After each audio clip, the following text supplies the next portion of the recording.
Opening night of the NBL season, and the Perth Wildcats look the greatest threat for the title. The Wildcats offer the potent combination of James Crawford, Tiny Pinder and new recruit Ricky Amazing Grace. But undaunted, the Supercats counter with ex-Brisbane Bullet John Dorge, Shane Hill and American sensation Darren Rowe. The Wildcats ready to roar, the Supercats looking for the upset. The curtain raiser for season 90 next.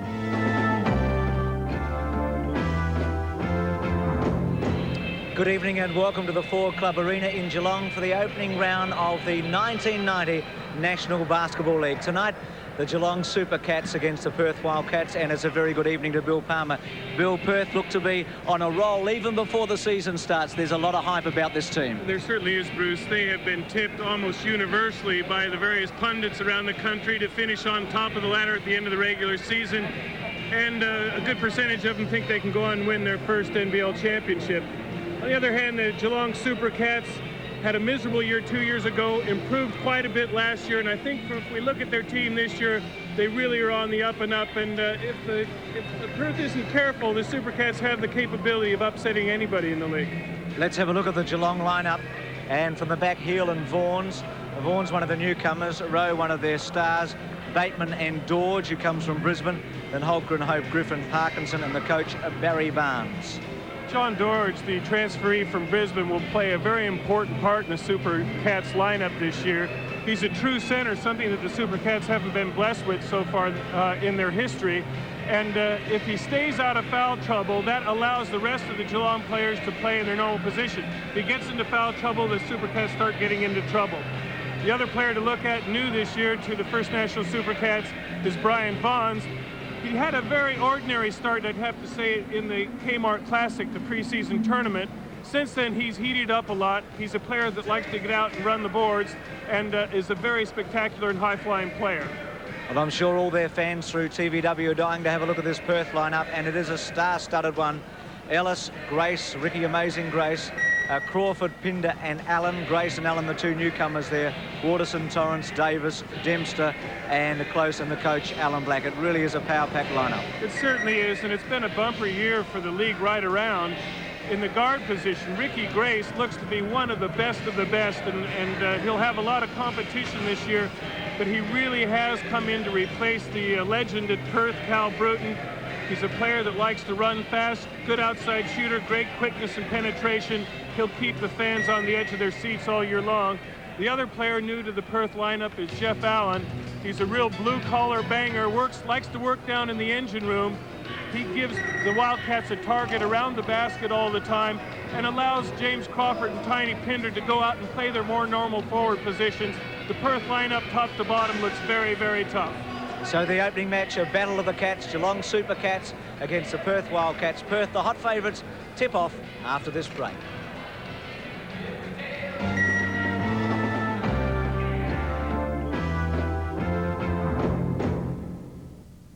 Sunday night on 7, Chuck Norris kicks off Tough Guys Week. Chuck's madder than Max and tougher than Rambo. Villains flee at his very presence. He takes on tasks that would send Indiana Jones packing. Chuck is tough. Comedy, action, romance, and adventure. This movie's got the lot. Corolla Spirit presents Chuck Norris in the premiere of Firewalker, launching 7's Tough Guys Week, Sunday.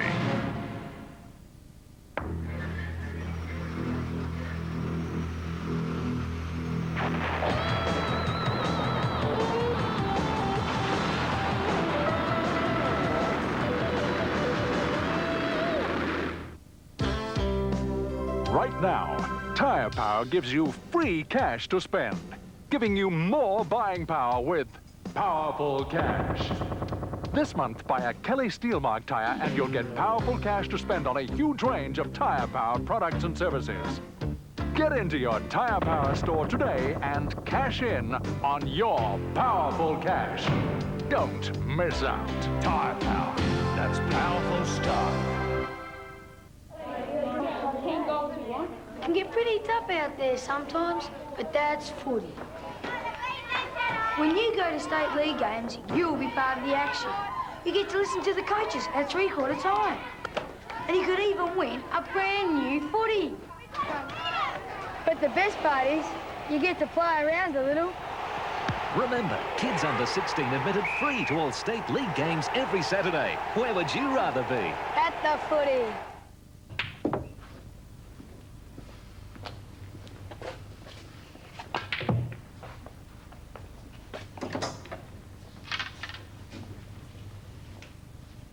Seen Peace New Wheels? No.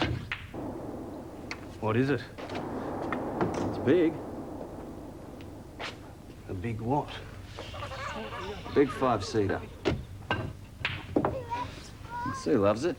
So he didn't get his truck, eh? Yeah. So... What? He got both? Holden Rodeo crew cab from $18,905. Welcome back to the arena in Geelong. This opening match of the 1990 National Basketball League season. And tremendous excitement here with the appearance of Ricky Grace, number 15 for the Perth Wildcats. And it's Shane Hill, the guard for Geelong. They'll be looking for big things from him tonight. Rowe, Hill from outside. Not a bad attempt. Would have been just the start that Geelong wanted. Perth looking very, very well blended out there. The combination of height and speed. And you see that they should have a rebounding advantage in this game. Dorge has come from Brisbane. Missed by Vaughn's. Here's Grace. To the other recruit, Allen. Pinder. Crawford. But it's a Geelong Supercats ball. Controlled the rebound, but just step back on the end line, so Geelong does get the ball. Interesting to see that both Grace and Heel are matched up. Respective point guards. Dorge misses that one, rebounded by Crawford. Both teams starting quite raggedly. Mike Ellis, captain of Perth Wildcats. Allen to Grace. Quickly around to Ellis. In the shooting position. Misses. Taken by Dorge. Rebound. Foul on Pinder. Gee, both teams are wound up fairly tight at this stage. Mike Ellis had a wide open shot. There you can see Pinder. That's a very cheap foul. He was unlikely to get the ball. He brings up his first foul, and it's the first foul in the game. Obviously the first foul on the Perth Wildcats. Darren Rowe. Jim Bateman inside. Still no score. Allen to Ellis. To Grace. Crawford. Just working the ball around. Inside to Allen, who Perth are expecting big things from this year. Back to Mike Ellis. 10-second warning. Pinder. Grace. Inside Allen. Can't make it. Bateman. To Vaughn's. And Geelong away. We might have our first 0-all draw if things keep going this way. Well, this must be some sort of a record. It's not often you see 2 minutes go by in a game of basketball at this level without a score. This will be the first one. Brian Vaughn, nicely fed inside, brings up the first 2 points of the game. 2 points. The Supercats draw first blood. Blocking foul called that time on Brian Vaughn as they tried to double team Mike Ellis at half court, putting 2 players on the ball. Vaughn didn't quite establish position in front of Ellis and picked up a foul from the side. Ellis. Pinder back to Ellis to set it up. Crawford was under the basket for a moment, but now out near the 3-point line. Jeff Allen inside. Well done there by Rowe. Grace tried to draw a foul. Allen inside. Goaltending. Jeff Allen put that ball up off the backboard, and then John Dorge interfered with it, so the 2 points count. Shane Hill. Vaughn's under the basket. Foul on Ellis. Pass was a little bit late coming in from Shane Hill. Brian Vaughns had worked himself open. As you can see the foul there, Ellis into the back of Vaughns. But Vaughns was open for a substantial amount of time and wasn't spotted by Hill. Darren Rowe, Jim Bateman. Couldn't make it. Jeff Allen very strong under the basket. Bateman picking up similar to Pinder's foul. Not really a foul that a coach likes to see. It wasn't going to accomplish much. And our early vision, it Allen, certainly he appears to have all the qualities of a glass eater. He likes to go after those defensive rebounds. That's Allen with the ball there. Searching inside, Pinder trying to post up on Bateman, but he's got his foot in the key and got called for 3 seconds in the key violation. Was in there a long time. Not much of him, but enough of him. Shane Hill, who'll do a lot of the work for the Supercats tonight. Brian Vaughn's, Bateman and Pinder, two strong bodies against one another. They've known each other for a long period of time. They don't need to get acquainted. They instantly go out there and bump chests, and we'll do it all night long. Rowe, Dorge, and couldn't make it. Crawford. Just slow it down for the moment to Ellis. And now Perth will set it up. Both teams missing a lot of what you would think are point-blank shots. First game of the season, obviously they're both very tightly wound. Heel nicely cutting off Grace to the baseline, but Grace pops back away from him and hits a little left-hand jumper.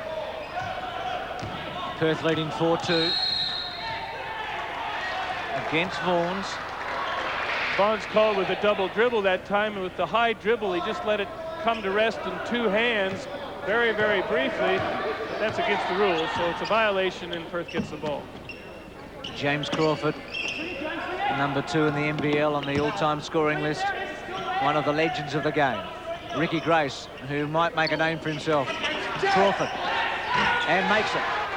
So Perth go to 6-2. And pressing up here, but give Jeff Allen big credit for that. He flipped that ball from the low post, cross-cornered it, and if you can do that, direct the traffic, that pass through the low post man, it's very difficult to guard him away from the ball. Darren Rowe. 2 points count.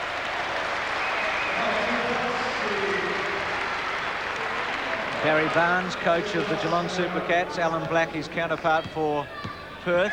He looked a bit disappointed there. Well, he shouldn't. The 2 points counted, so Darren Rowe driving to the basket had left the ground to start a shooting action, was fouled, and so the 2 points do count, and he gets one to come here. The bonus foul shot, and hits that. So Geelong close it to a point. Grace with a quick breakaway. That's a charge. Grace using tremendous speed to screen down the court.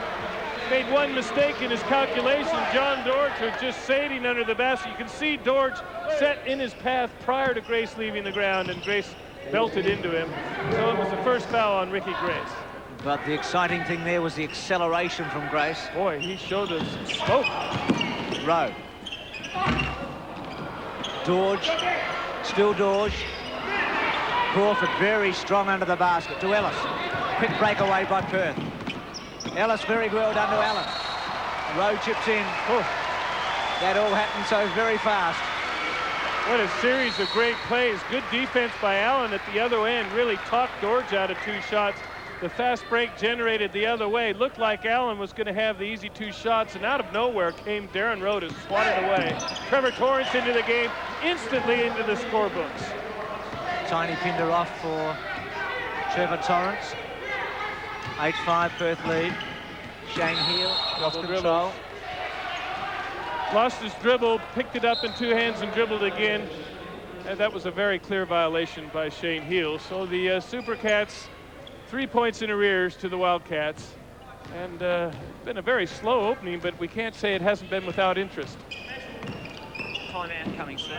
Mike Ellis to Torrance. Allen just tried to coot it one to Crawford. He didn't appreciate it. Rowe from the 3-point line. Bateman underneath and scores. So it's 8-7. Perth the point in front. Wildcats lead the Supercats. Ellis sets it up. The captain, Torrance, has Grace from the 3 points. Oh. James Crawford. Not too much doubt about that. A reasonably high percentage shot as he slams back the missed shot. This time Dorge looking now. If he should have flipped that cross-court, Bateman was open. Heel knocks down a 3-pointer. So the First National Supercats are right in this one. So 10-all Supercats and Wildcats in this opening quarter. We've got a timeout now.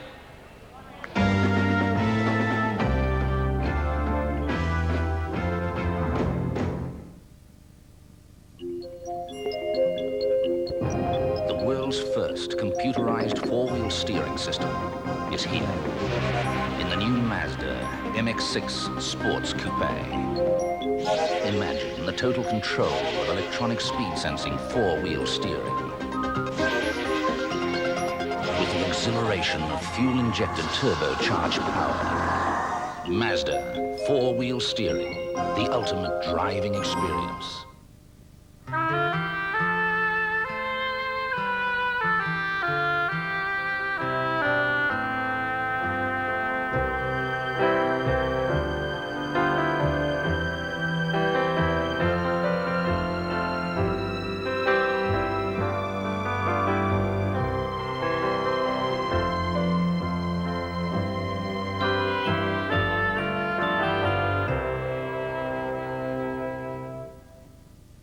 Certainly is, and the way Grace broke that full court pressure, really, he's got some quickness.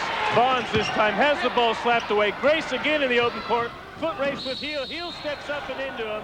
Clear foul, but probably a point-saving foul at that stage by Shane Heel, because the speed with which Grace was going, he was doing nothing but going by him. So good foul, actually, because it's only the third team foul on Geelong. So instead of the layup, they get to take the ball in from the side.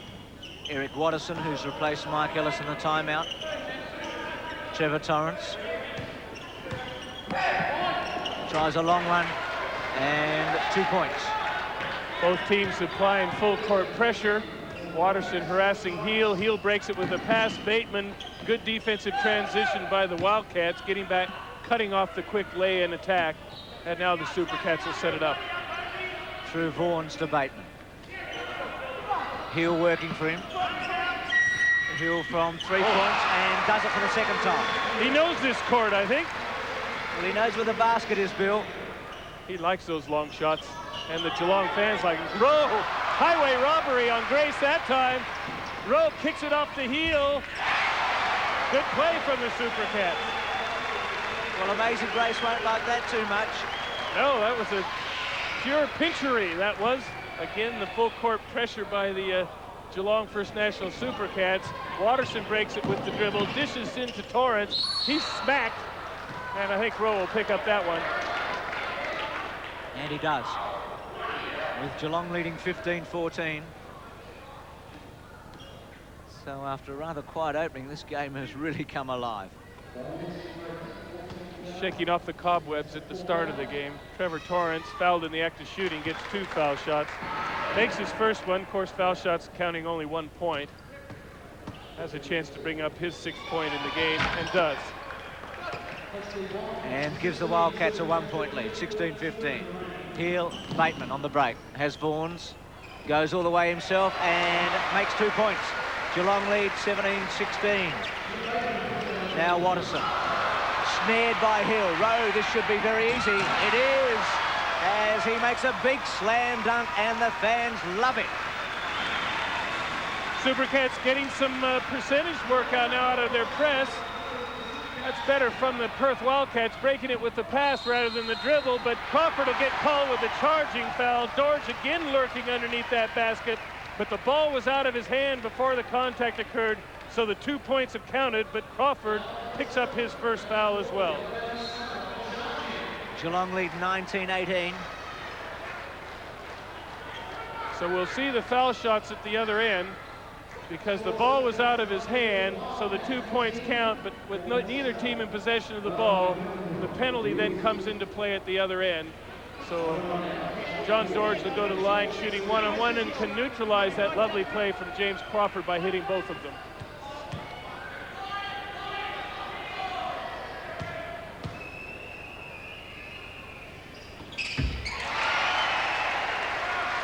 Makes the first.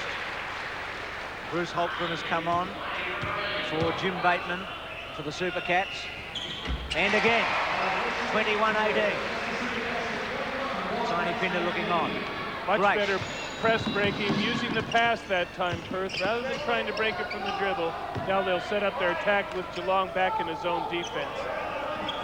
Crawford, Torrance at the top of the key. Waterson, Allen, missed. Crawford very strong. Heel, and can make a break here with Vaughn's wide. Now Vaughn slows it. Dorge underneath the basket, another 2 points. Geelong get a little break, Bill, 23-18. Great pass by Brian Vaughn that time, a real no-peaky pass. Threaded the needle to Dorge, who had no trouble making the lay-in. Perth disposing of the press that time very easy, but not being able to punish Geelong for pressing by getting easy baskets at the other end. Grace, Torrance. There's Darren Rowe picking up that one. That's his second, with 3 minutes and 9 seconds remaining to play in the first quarter. Coach Barry Barnes won't like that. Fairly light contact there, but clearly the contact was the fault of the defense, not the offense. Referees may well have let that go, but chose that it did stop Torrance's passage to the basket. And he is certainly on fire at the moment with 7 points. It's 7 from 7. Will this be 8 from 8? It is. And a Perth within 3 points. Alan Black, coach. Oh, the Perth Wildcats as Heel to Holmgren. Again with Heel. Both teams substituting very freely, Bruce. We see Steve Davis into the lineup now, as well as Holmgren, as you say. Three-pointer from Holmgren, nothing but net. There's the trap at half court again. Watterson keeping presence of mind, keeps control of the ball, but Crawford can't handle it. Just slightly came off Heel's hands, and Crawford didn't adjust for the change in angle, spilled off him out of bounds. Three-pointer from Heel. Do you mind? And Eric Watterson said, I don't, I'll take the rebound. To James Crawford, who's back in his old territory. Eric Watterson. Ricky Amazing Grace. Hot shot recruit. Not this time. Rowe did very, very well. Holmgren, will he score? No. Heel misses it. And a wasted chance. Fantastic rebound by Darren Rowe at the other end. He just went right up over the top of Torrance and plucked it out of midair. So the Supercats with their backs up now, and it's the favorite team in the league this year is not having its own way by any means at the early stages with 2 minutes left to go in the first quarter. Stephen Davis, Trevor Torrance, John Dorge again. Will Heel go the way? No, Waterson did very well, but it's a Supercats ball.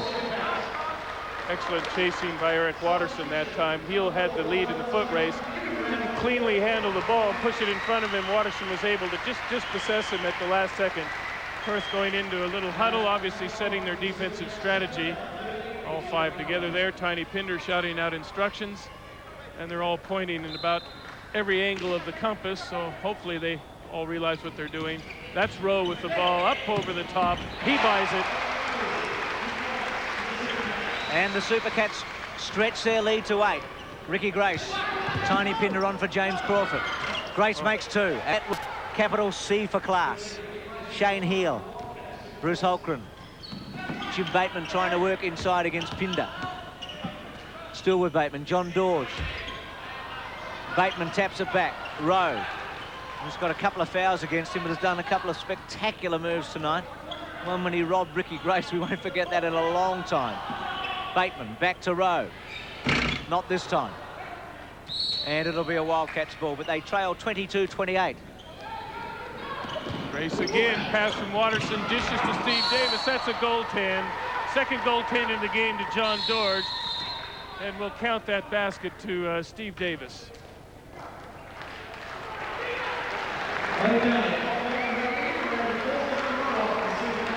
Mass substitutions. Bruce Hope into the game, replacing Shane Hill. We see getting congratulated by Coach Barry Barnes. That's Bruce Hope there. Brian Vaughn's back into the game as well, having had about a 3 or 4 minute rest. Mike Ellis coming back for the Wildcats.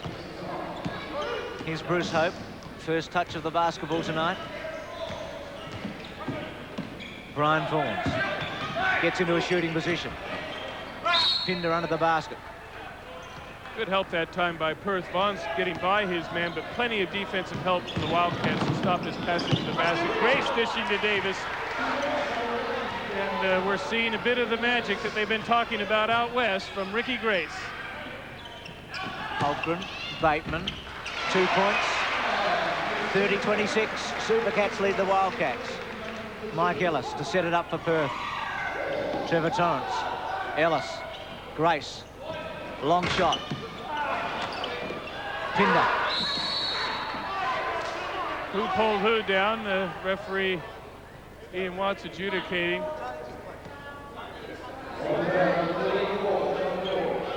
Foul was on John Dorge. That's only his first one. So to the line we'll see Tiny Pinder. He certainly didn't mind helping the referee see that foul.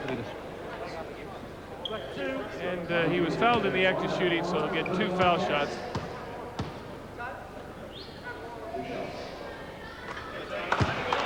Pinder hits his first one. That's his first point in the game. In the background, Ricky Grace and Coach Alan Black setting the defense. After this made basket, they probably will press up. Yes, they do. There's the full court pressure. Of course, playing defense over the whole period of the floor means that you're playing full court defense. It's called a press. And it causes a turnover that time, but it's judged that it's just been, although Bruce Hope touched it, the Wildcat player touched it after him. And so the Wildcats get the ball in from the side, setting their offense. With less than 10 seconds remaining in the first quarter. Vaughn's. Foul on Steve Davis that time. Good quick move by Vaughn. Looked like he was going to charge Davis for a second, but regained his balance and slipped to the side of him, and Davis fouled him as he was shooting. So going to the line now, Brian Vaughn's scoreless in the game so far. Sorry, he has 2 points in the game. Has a chance to make it 4, but he won't get there that way. On the bench, Andrew Parkinson and Darren Rowe. Rowe with 2 fouls to his name has to be a little bit cautious. So with 4 seconds remaining, and still with Geelong, Vaughn tries a 3-pointer.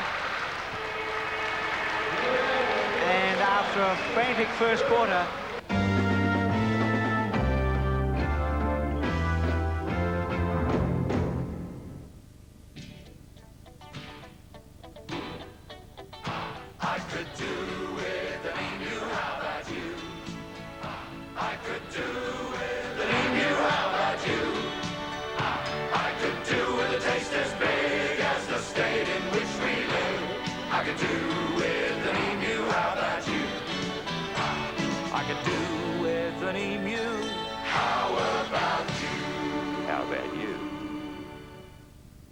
Don't pay too much.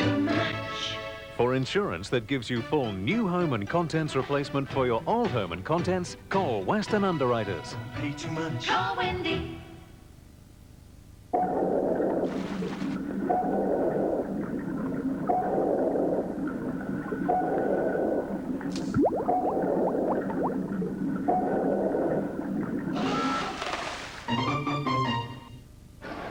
That first quarter was interesting to look at the turnover statistics for Perth. They've got 7 turnovers, which is a very high count and reflects the effectiveness of the Geelong press, and probably the reason why Geelong has this slender 3-point lead going into the second quarter. they had that lead out to 8 at one stage, but Perth were able to get it back to 3 before quarter time. Jim Rowe to Jim Bateman. Oh, that'll be a foul on John Dorge, rebounding from behind.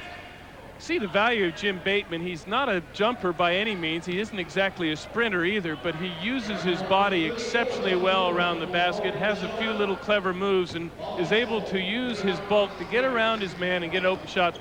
Haven't been dropping for him too well so far. Ricky Grace from Mike Ellis. Back with the captain, Trevor Torrance.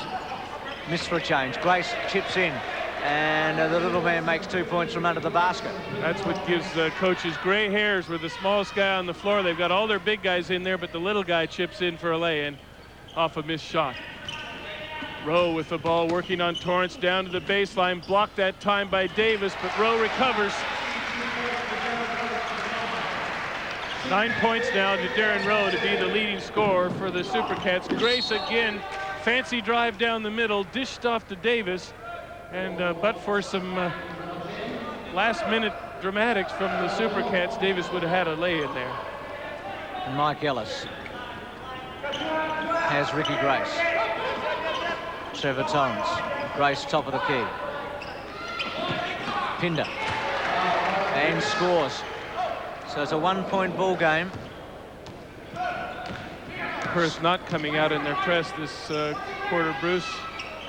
Probably settling in now for the, they were trying to get out there in the shock troops early. I think now they're settled into what will be, I think, a very long game, looking for the long-term result, obviously. Brian Vaughn's that time had the ball knocked out of bounds, so the Supercats inbounding from the side. To John Dodge. Shane Hill tries another 3-point. Likes them. Says, I got a little spot here on the floor. I just like to go to that. Supercats maintaining their pressure. Full court zone press, 2-on-1 created at the other end. Davis misses what he should have made, but follows it in. So that's how you break a press. You pass over the top of those 4 men in the backcourt. It's going to be automatic advantage at the other end. Back to a 4-point game. 38-34. Darren Rowe making it. Timeout called. A substitution. And David Close coming out for the Perth Wildcats. This is a new rule in the league that the team, when it's been scored on, can effect a substitution when they're taking the ball out of bounds from the end line. And this is the first game that this rule has come into play.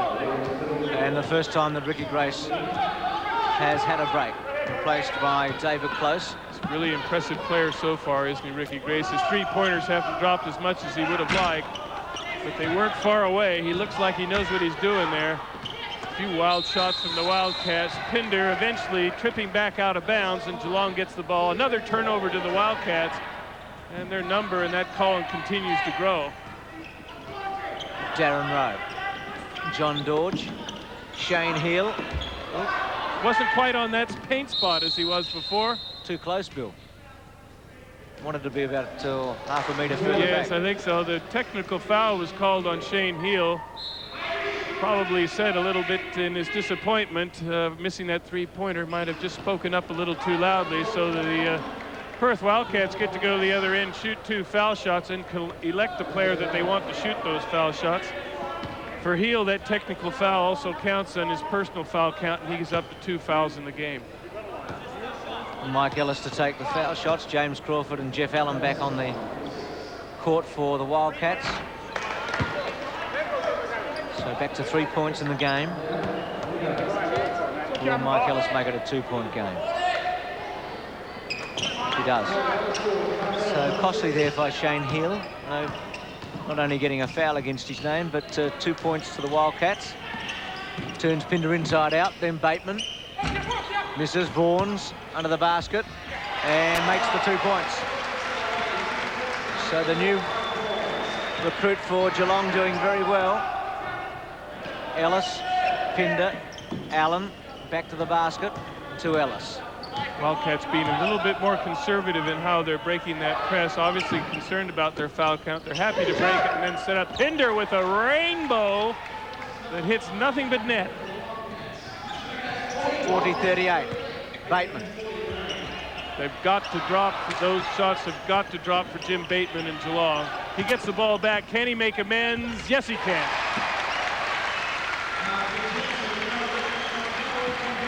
Jim Bateman gives the Supercats a 4-point break, but that's a Wildcat ball. Still bothering him in the backcourt there, Bruce, with their press. Geelong hasn't been totally secure in their handling of the ball, streaming up to the half-court line. And as long as it keeps working, you may as well keep running it. David Close, Mike Ellis, off to James Crawford. Will he make 2? Yes. Likes that backboard. 10 points now to Crawford, becoming the first Wildcat into double figures. Darren Rowe and Shane Hill both have 11 for the Supercats. Bateman back to Rowe. Under the basket to Bateman.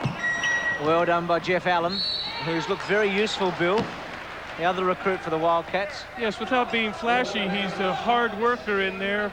Very, very solid around the basket. He's a big boy and knows how to use his weight and muscle, and has excellent timing. There's not going to be any gimme baskets around the hoop when he's around there. Grace and Allen, the two recruits, Perth looking so much forward to having for this year. Vaughn tries a cute one to Dodge, didn't come off. Not a lot of percentage in that. Ellis. Perth had seen that play before for sure. Pinder, oh, nearly rocking back out of bounds. Crawford can't handle it. Again, the ball handling from Perth, and execution not very precise at this stage. Crawford up over the tops, intimidated a little bit in his shot by Brian Vaughn, who went right up after him. That's Vaughn's with the ball now, looking for an opportunity, nothing there, and he'll give the ball back to Rowe now to set up. Rowe says, I won't set up, I'll go to the hoop, thank you very much. What's this set up stuff? And why not, Bill, when you can score like that? 44-40. Darren Rowe up to 13 points, leading scorer in the game. Crawford from close. Ellis, who spent a lot of time at the top of the key tonight. Pinder, close. Oh, and makes it for 3 points. Well, that's very, very handy to get out of your guards hitting those 3-pointers. So his substitution in close leaves the game wrapped in glory after that 3-pointer, and it's replaced by the team captain, Mike Ellis. Andrew Parkinson on for the Supercats. Shane Hill there, guard. Parkinson immediately into the game. Perth standing back in the zone, challenging the outside shooters from the Wildcats, or from the Supercats. Got a lot of felines out there on the floor today. Pinder knocks that loose. Ellis is going to get it.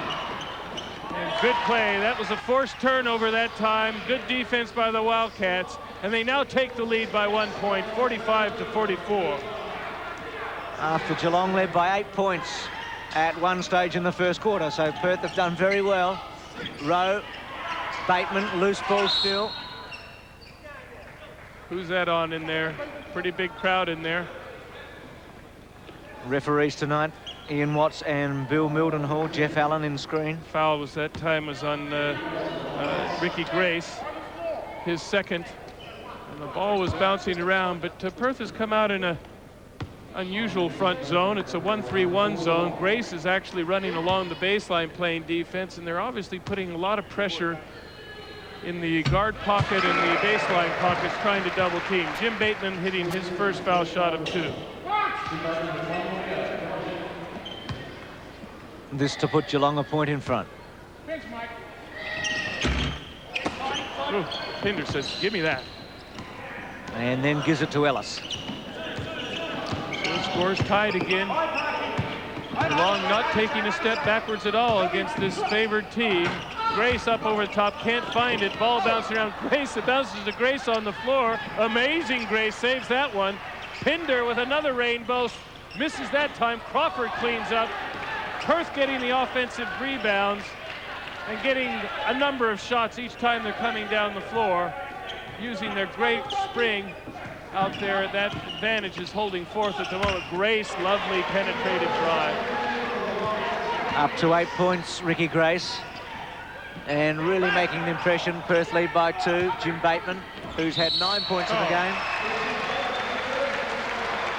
Well, that was a great shot from Jim Bateman. He spun and shot at the same time, releasing the ball just as Allen's coming across. Look at this spin here.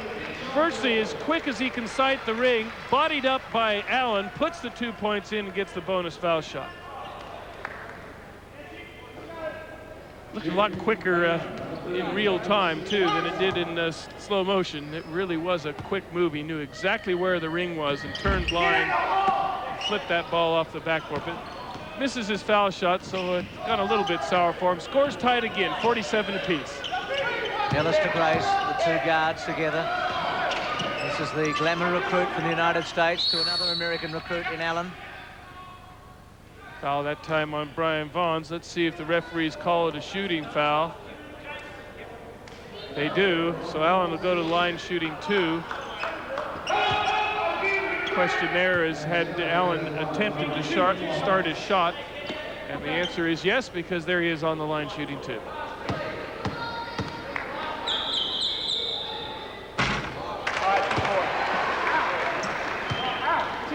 Torrance looking on. He had a very good first quarter, Trevor Torrance. Had 8 points in the first quarter. Jeff Allen puts the Wildcats a point up on the Supercats. 5 minutes remaining in this second quarter. Wildcats staying in this 1-3-1 zone, and so far the Supercats are just passing the ball around the perimeter and not penetrating into the gaps. Against a zone, you want to get the ball between two players if you can. Park and Son. Allen says, sorry, the shop's closed on that one. And Perth now has a chance to expand on their 1-point lead. Another rainbow by Pinder, and he's showing a lot of accuracy. 8 points for Tiny Pinder as the Wildcats lead by 3. Darren Rowe, Shane Heal. Well, the wheels haven't come off for Geelong, but... Good timeout called that time, Bruce, by Barry Barnes. As you did, he sensed that the momentum was quickly slipping away from the Supercats. He's called a timeout to settle him down, with the Perth Wildcats leading 50 to the Geelong Supercats 47.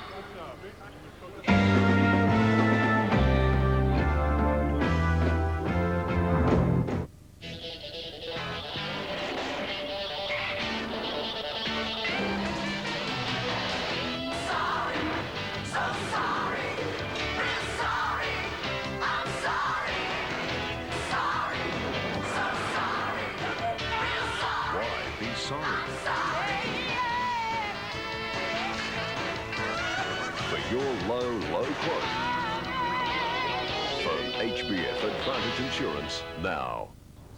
Hi, Helen Carr at Elizabeth, Mandra's fastest growing residential estate. It's a 7-day-a-week job getting the services into the remaining blocks, so when you come to buy yours, be prepared to dodge a bulldozer or two. We're all pretty pleased that Elizabeth is such a success, and to be able to offer people land from $19,950 is a real big buzz for me. At from $19,950, you too can afford to live our unique Elizabeth lifestyle. And cue. Well, Cal Bruton knows what it's like to be in Geelong. He and James Crawford played for this team not too many years ago, and Cal would be reasonably happy with what's going on. General manager of the Perth Wildcats. He sees his team 3 points in front. Shane Heal to Brian Vaughns.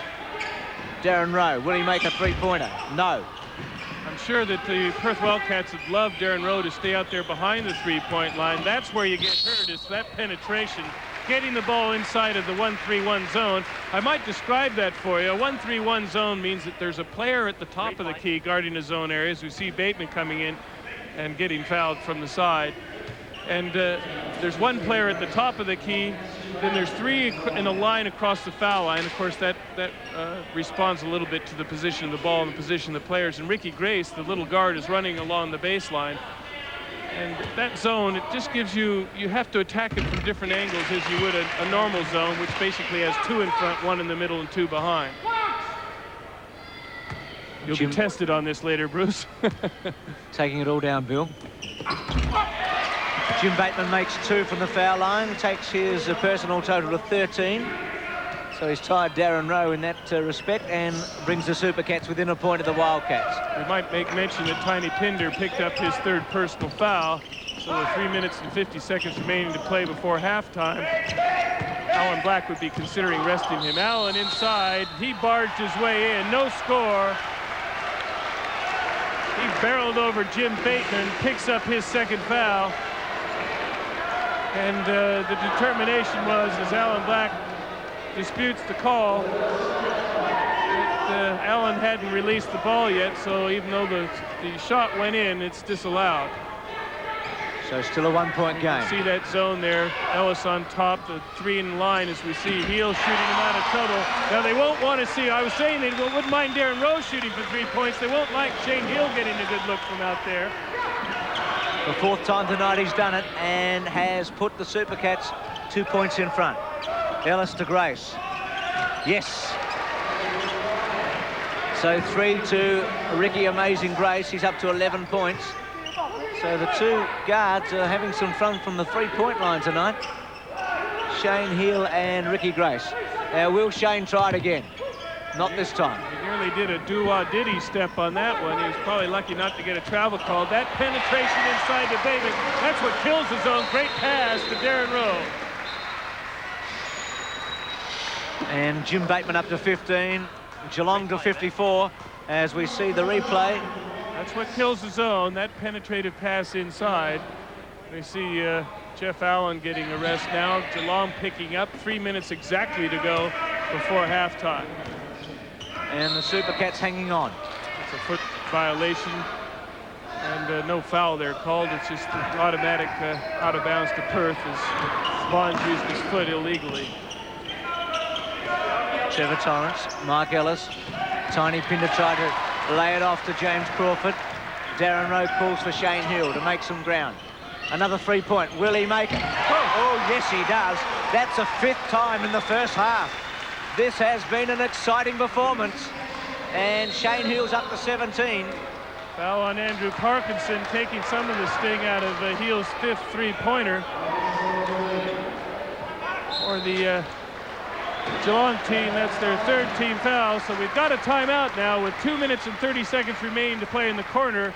And the Geelong Supercats have fought back to the front, 57 to the Perth Wildcats 53.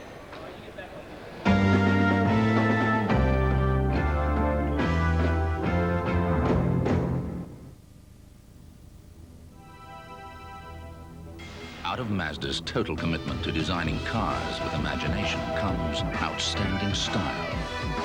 Breakthrough computerized four-wheel steering. Dynamic turbocharged rotary performance. And now, the magnificent Mazda MX-5. Classic form, visionary technology. One more expression of Mazda's commitment to unrivaled quality, pure pleasure.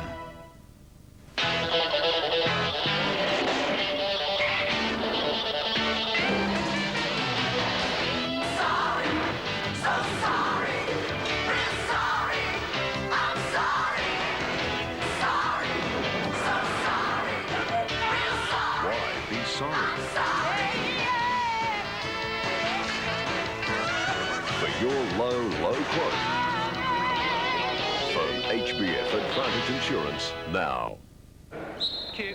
Welcome back as the Wildcats trail the Supercats by 4 points. 2.5 minutes remaining in this first half. Ricky Grace. Trevor Torrance. Off the basket. Jim Bateman. Shane Hill, who has set this stadium alight with 5 three-pointers in the first half. Jim Bateman. Parkinson, not this time. Crawford snatches it from Pinder and gives it to his captain, Mike Ellis. Ellis with the ball. Geelong falling back in the zone. Ellis kicks it out to Grace. 3-point attempt. Can't buy it. Parkinson gets the rebound. Geelong sweeping back up the court. Shane Hill calling the play. Let's check out the Perth defense. It has changed now. They're in a man-to-man alignment, so they've got out of that zone defense. Vaughn weaves his way into the basket. Crashes into Pinder, who had set up a camp in there. And he gets called with a charging foul. Let's take a look here as we see Vaughn's coming in. You can see Pinder was there, established on the floor well before Vaughn's left the ground. And for him now, that's his 3rd personal foul. And the Supercats still hold on to this 4-point lead with 1 minute 35 seconds remaining to play before halftime. Trevor Torrance, who scored 8 points tonight and did all that in a hurry when he came on in the first quarter. Ricky Grace, James Crawford, again with Torrance, gets inside, didn't make it. Grace, very good for a little man. Looked like he might have been interfered with, but no foul. Parkinson, Ellis, and the Geelong bench like it, and they like it a lot. Well, that was a great play by young Parkinson there. He looked like he might have lost the foot race here. We're seeing the tail end of that, but he did a great job threading that ball out between some Wildcats. Brian Vaughn's taking a rest now. We see the penalty situation coming into play with the Wildcats with 5 team fouls. So Parkinson gets a 1-on-1. He makes the first one, which he did. He now gets a second one. And very handy lead here, 5 points just before half-time. Will Andrews stretch it to 6? He does.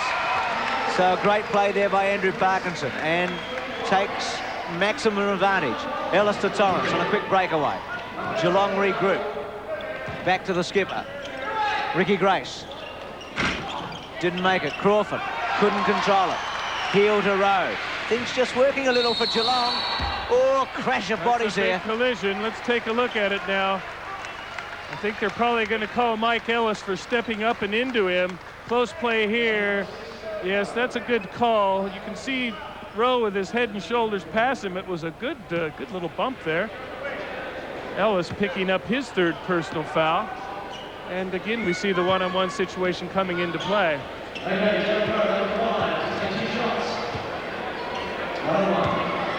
Darren Rowe with 13 points in the game. So a wasted chance there for Geelong. Could have made 2. Gets zip, and it's 59-53. Mike Ellis, Ricky Grace into the last minute of the first half. Perth would love to get that lead whittled down. Would like to be right up alongside of Geelong at half-time. Getting slightly frustrated because they haven't been able to kick the ball out and play their open court fast break game. They've had to play a lot of half-court stuff, and Geelong has done an excellent job just sort of gluing things up. Crawford saves the ball. Stops, gives it to Grace, who flips it off. He misses it. He looked at Rowe. Rowe expected Rowe to go up after the ball, but Rowe stayed on the ground. Now the Supercats can work for one shot with 15 seconds remaining to play before halftime. So Darren Rowe is working for the one shot. Down to 6 seconds on the clock. They better start thinking about it. Rowe, Bateman will have to hit this one. Doesn't. There's the hooter. And at half-time, the Geelong Supercats lead that man's team, Alan Black's Perth Wildcats, by 59 points to 53.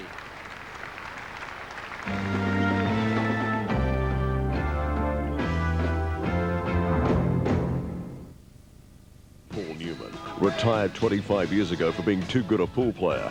Tom Cruise, the new kid on the block with a sledgehammer break that just can't lose. The hustler returns for Sevens Tough Guys Week. He isn't what he used to be, but he's got the next best thing, and nothing is going to get in his way this time. He played for money, he played for fun, but together they hustled their way across the country. Toyota presents Paul Newman and Academy nominee Tom Cruise in The Colour of Money, 8:30 Monday on 7.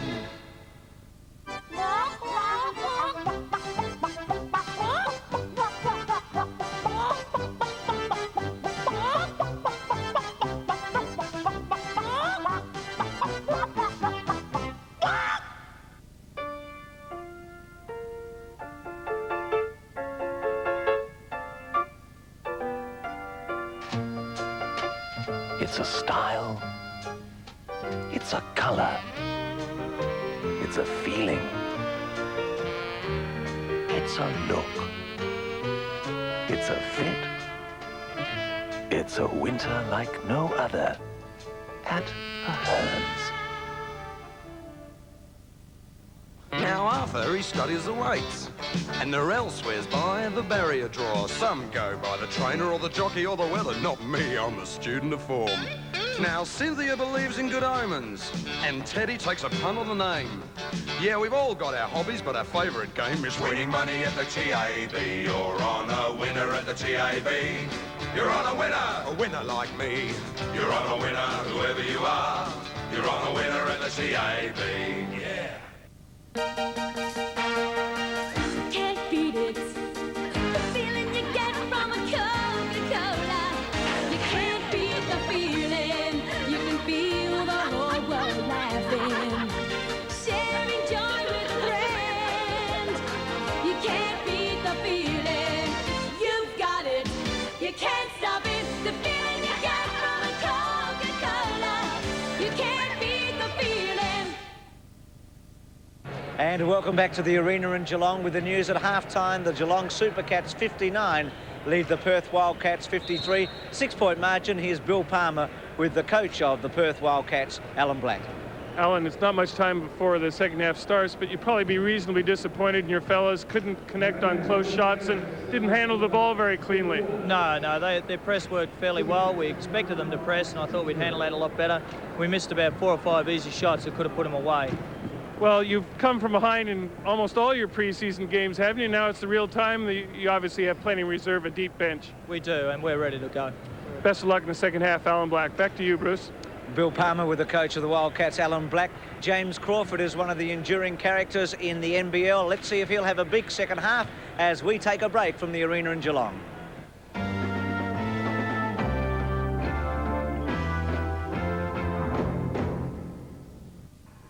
Check out the best action from this weekend's NBL clashes when Dennis Committee brings you 2 hours of the best highlights from the NBL.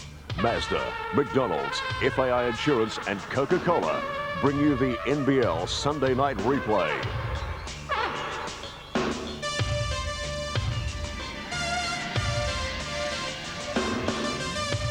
Check it out, 10:40 Sunday, exclusive to 7 Sport.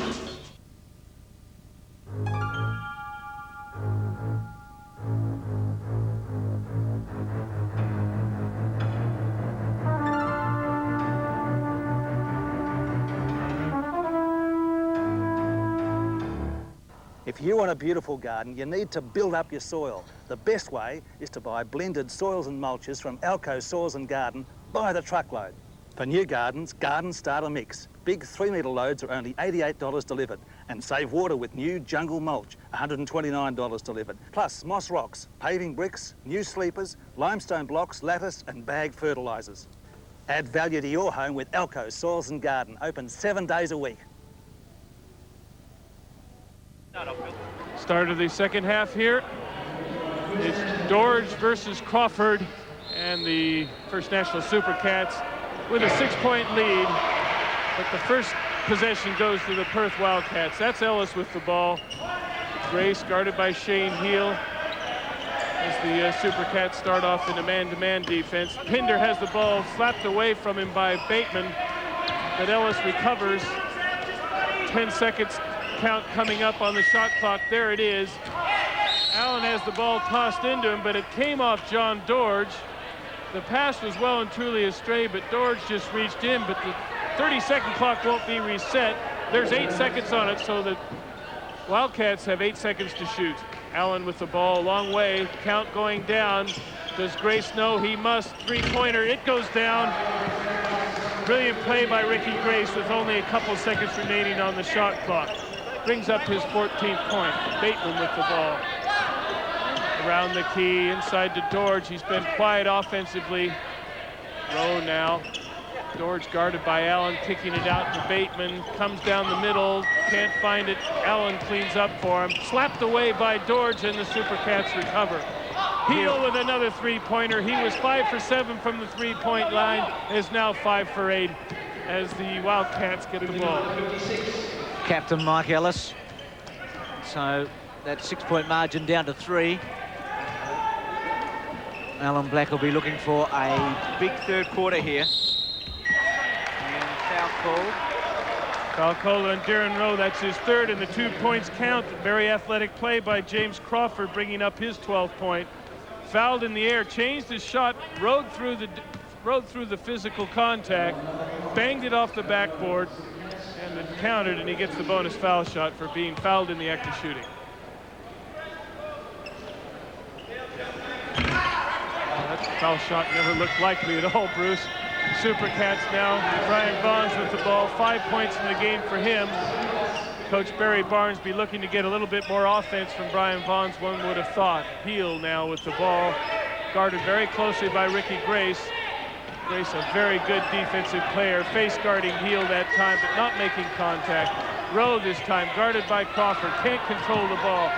5 seconds to shoot on the clock. Rowe has to force the three-pointer. Can't find it. Now Grace, look at the speed of this man. Kicking off to Crawford. There's a collision away from the ball, but Crawford buries the 2 points. We've got a 1-point lead now to the Wildcats. Crawford up to 14 points. And the Wildcats have come out smoking and have shocked Geelong a little, but Bateman makes 2, and he goes to 17, having a very good match. They needed that basket, Bruce. It was the first 2 points in the game for them after over 2 minutes. And in that 2 minutes, the Wildcats have been able to neutralize the lead they had at halftime. But the Supercats now back to a 1-point lead. Grace to Ellis, inside the key. And against the Wildcats captain, Alan Black can't believe it. 3 seconds in the key called on Jeff Allen. You can't be in that area that's out outlined just below the foul line when your team has the ball for more than 3 seconds at a time. And the referee counted a bit more than that, so blew the whistle. It's not a foul, it's just a violation, but Geelong has the ball. With Shane Hill, who, as Bill mentioned, had a sensational first half from the three-point line, making 5 for 7. Jim Bateman works round, misses. Bateman's great advantage, he really often shoots that ball awkwardly in the middle of the key. If he doesn't make it, he keeps his momentum going towards the basket and often picks up the scraps from his own missed shot. A real hustler. Rowe, Vaughn's, still no 2 points, so Vaughn's with just 5 points in the game. Now Grace with a great breakaway to Ellis. Superb play by Rowe. Vaughn's has Hill outside of him, goes all the way, doesn't make it.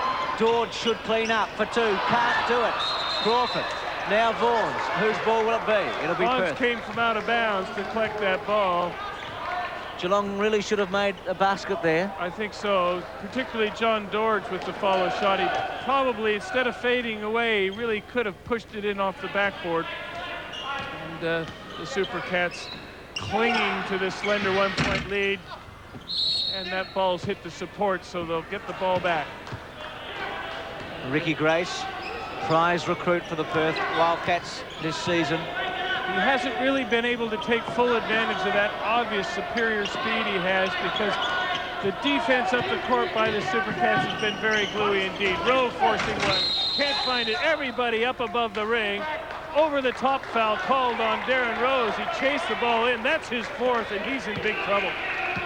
And so are the Supercats. They can't afford to have him. Look at this play above the ring. There's lots of hands up there. And they just say that Darren Rowe got into the back of Jeff Allen, and he'll have to take a rest with 4. Of course, 5 personal fouls, and you rest for the rest of the game. And it'll be a very crucial decision now when Barry Barnes chooses to bring back in Darryl Rowe, who's been the strike force for them. He's got 13 points, all of which were in the first half. And quite a few rebounds as well. Allen losing the ball. Hill leads the race. Ellis doesn't go for him, had no angle on it. So Shane Hill brings up his 19th point. And the 63rd for the Geelong Supercats. Crawford, back to Ellis. Tiny Pinder with a rainbow shot. Not this time. Brian Vaughn's. Remembering Darren Rowe off at the moment with 4 fouls. Can come back on, but has only 1 left. Andrew Parkinson on for him. Jim Bateman couldn't control it, and Geelong lose a chance. Wasn't a bad pass that time from Bruce Hultgren. Bateman tried to reel it in with one hand, thinking about his move, and assumed that possession would be there, but he was wrong. Jeff Allen back to Mike Ellis. Allen just taking a little while to get settled into this game tonight. Oh, come on! Some steeple-jacking going on in there. Really, this game has shown flashes of brilliance, but it's also shown 2 teams very early on in their season preparation, because the execution and the crispness of ball handling has really been missing from both teams. And this game is quite likely to go right down to the wire. Perth obviously having more shock troops that they can bring in off the bench, which will favor them in the 4-quarter game. Vaughn's kicking to Heel, gathers control of the ball and fakes it off the backboard, and then pleads with it to go down, and it does. 21 points for Shane Hill, having a very big match for Geelong. They lead by 5. David Close, who came on for Ricky Grace. James Crawford inside. Allen makes this one. Back to 3 points. John George finally cleans up. The Supercats lead the Wildcats 65-62. Shane Hill calling the shots, as he has done all night. It's been a fascinating contest between the guards. George, just 4 points so far tonight. Make that 6, and that's a handy one. And for the Supercats to win, Bill, probably Vaughns and George are going to have to give them some offence, with Rowe out of the game at the moment. That's exactly right, Bruce. They will have to lift their offensive game, but really the Supercats have been doing a lot of this. Their lead is a lot due for their sticky defense, but it's causing a high turnover rate in the Wildcats. Crawford works. There's plenty of defensive players back there. They haven't been able to break open into their full court game. Ellis buries a three-pointer, and that was needed by the Wildcats. So the captain up to 7. Vaughn, not this time. Couple of Wildcats under the basket. They lose it. A wrestling match there between Steve Davis and also Jeff Allen, and lost the chance there, the Wildcats. Allen was a bit perturbed there, thought that he'd been fouled by George. George had the ball, and he tried to strip it back from him. We've got a timeout here at the Ford Club Arena, with the Geelong Supercats leading 67, Perth Wildcats 65.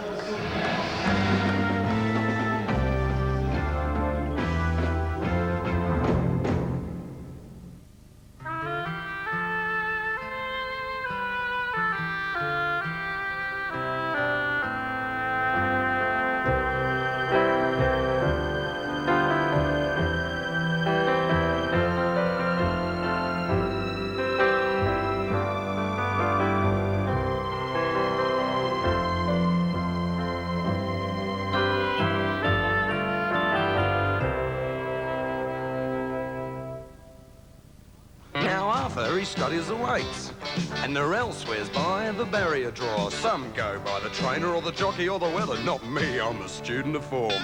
Now Cynthia believes in good omens, and Teddy takes a punt on the name. Yeah, we've all got our hobbies, but our favourite game is winning money at the TAB. You're on a winner at the TAB. You're on a winner like me. You're on a winner, whoever you are. You're on a winner at the TAB. Yeah. 2-point game at the arena in Geelong. The Supercats 67 against the Wildcats 65. 6 minutes and 19 seconds left on the clock in this third quarter. Supercats ball. John Dorge. Shane Heel, who has been fantastic tonight. And he does it again. He's up to 24 points and has made 6 from the three-point line. Mike Ellis. The Wildcats want to bounce back in a hurry. Stephen Davis.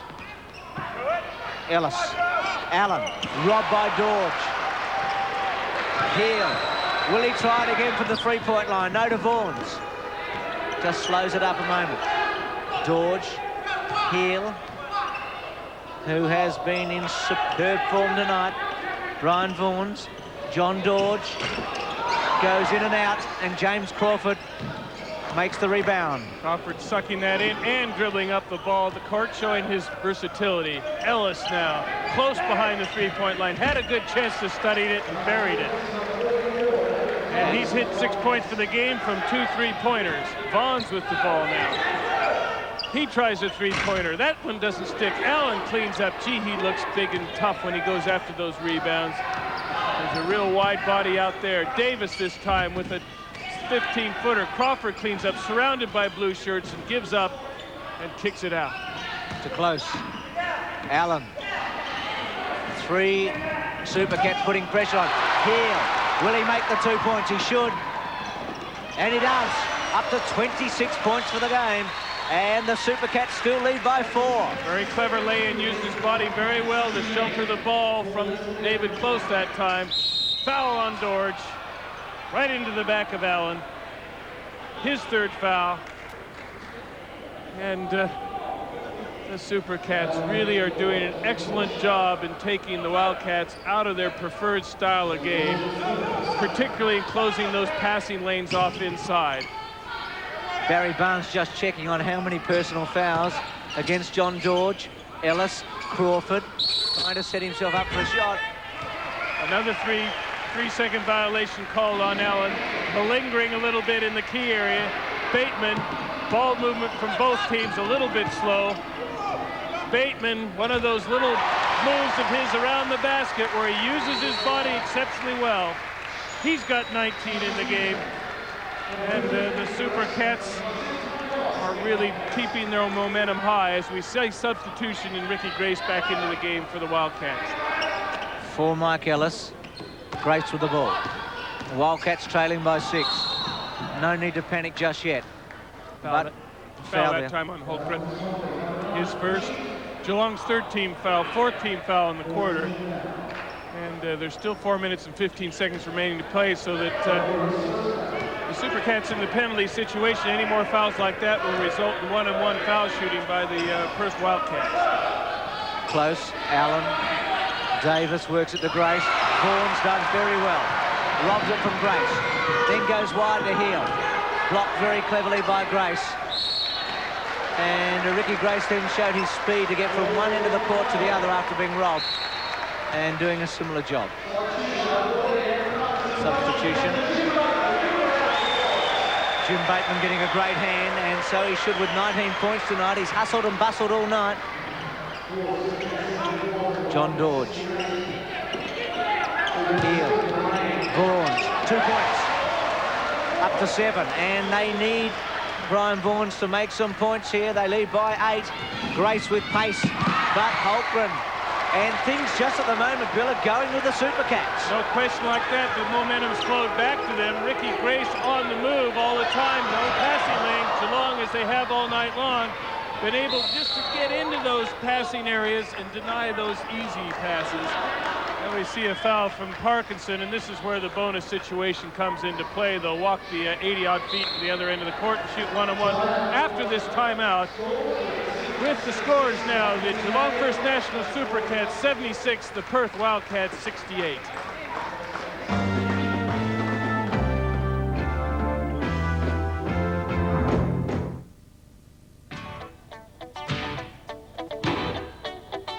I could do with an emu, how about you? I could do with an emu, how about you? I could do with a taste as big as the state in which we live. I could do with an emu, how about you? I could do with an emu. How about you? How about you? Flora Light has the same lovely Flora taste, more than a third less fat, and it's cholesterol-free. Now, if Flora Light has more than a third less fat, surely that means I can have a little more, not loaf. Another one of the best things in the country. You style it, you perm it, you tint, streak and tease it. So take 1 minute once a week for VO5 Hot Oil, the patented pre-shampoo treatment that brings hair back to life. 1 minute once a week, VO5 oil.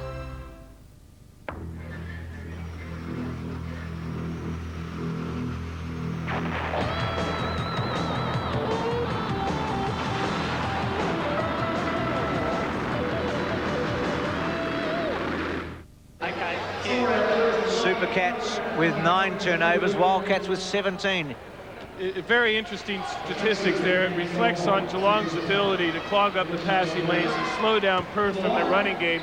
I think it's a very interesting statistic, too, because the Wildcats are winning the rebound battle 32-24. In normal circumstances, with a low turnover count, they should be winning fairly easily at this stage.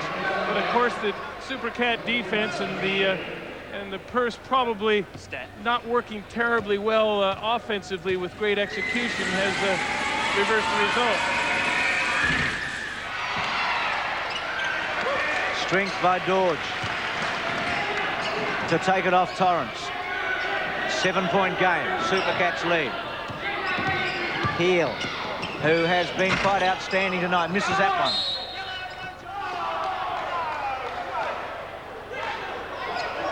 Well, Bill Mildenhall's pointed the wrong way, but he clearly called yellow ball. So the body movement was wrong, but the brain was working correctly that time. Close with the ball, guarded by Parkinson. There's 2 youngsters that we may hear about for many, many years to come. Grace penetrating by heel. Parkinson reaches in. He was going up for the shot, so that foul will send Ricky Grace to the foul line, shooting 2. Third foul on Parkinson. 7-point lead by the Supercats. Grace can knock that back to 5. Grace with 14 points in the game so far. But, showing tremendous value elsewhere around the court as well as his scoring.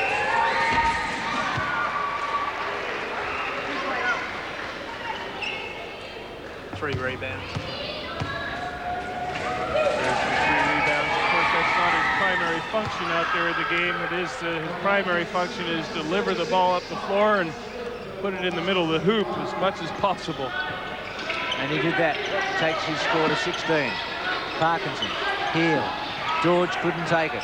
Torrance cleans up for the Wildcats. So the Wildcats steady a little, get within 5. Yes, you feel this is a game of momentum. You can feel that some of that momentum that the Supercats had going for them about 2 minutes ago is slowly disappearing. David Close knocks down his 3rd three-pointer. That's 9 in the game, all from three-pointers. 2 points the difference. And again, the tide has changed. Vaughn, Parkinson, not quite. Holmgren couldn't take it, Grace does. And it accelerates down the court.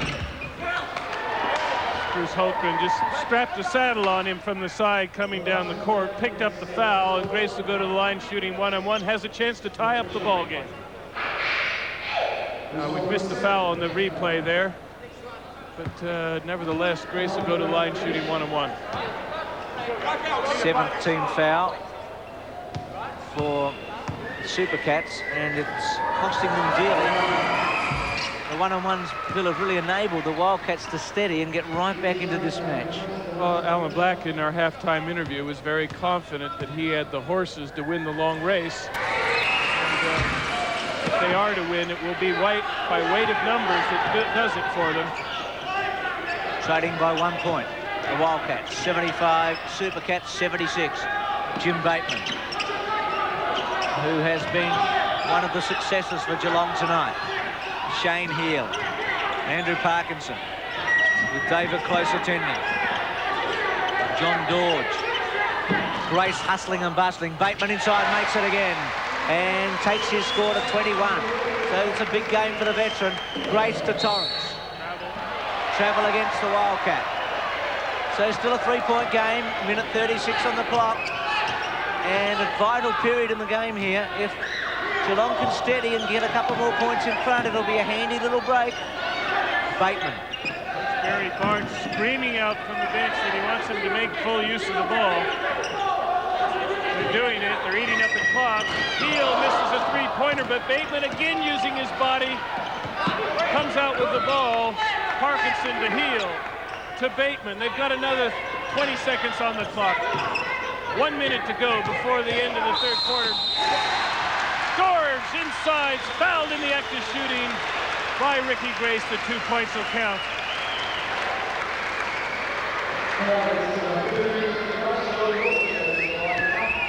Third foul on Grace. So we saw the Supercats wear a charge of the Wildcats and now have reestablished a slight bulge out there, 6 points. David Close has been deadly from the three-point line with 3 of them tonight. Hasn't tried too many and makes it a 4th. So it's 78-81. He's really matching Shane Hill's performance in that first half. Now Jim Bateman, who's been one of the really good big men on the court tonight. Not that time. Crawford whipped it off him, gave it to Close to Grace. Grace steadies. Close. Crawford. Grace. Oh, beautiful play to Torrance. Or Allen, I should say. Still not in the basket, though. And now Vaughn's with a chance for the Supercats. With 22 seconds remaining, they should set this up, leading by 3. Heel, Parkinson. Must make full use of this. Bateman. Geez, he's confident out there. And makes it, Bill. And it's 84-78. Will the Wildcats get back 2, maybe 3 points before three-quarter time? Clock stop. Substitution was called, should have been recorded before the ball was brought in. No time went off the clock, so they got it right. Again, the new rule in the league, the team can substitute when it's scored upon. So the margin at halftime was 6 points. It's still 6 points with 6 seconds on the clock. Grace. Crawford. Didn't make it. George. And the hooter goes. So at the end of the third period, in what could be a super upset, the Supercats lead the Wildcats 84-78.